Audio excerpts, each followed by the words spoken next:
Welcome to Korean Grade 7 Math. In today's lesson, we'll learn about exponents. But before we talk about exponents, let's look at a simple pattern in mathematics. Look at this expression, 3 plus 3 plus 3 plus 3. Here, we are adding the same number repeatedly. Mathematicians didn't want to write long additions like this every time, so they created a shorter way to write it. Instead of writing repeated addition, we can write 3 times 4. Multiplication is simply a shortcut for repeated addition. Now, let's think about something interesting. Multiplication is repeated addition. But what if multiplication itself repeats? For example, 2 times 2 times 2 times 2. Is there a shorter way to write this? Yes, there is. Mathematicians created another shortcut. This is called a power, or an exponent, 2 to the 4th power. A power has two parts, the base and the exponent.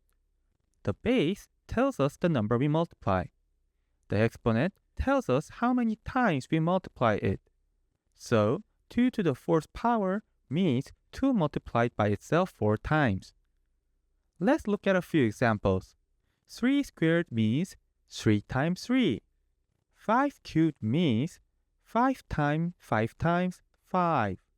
Exponents become very useful when multiplication repeats many times.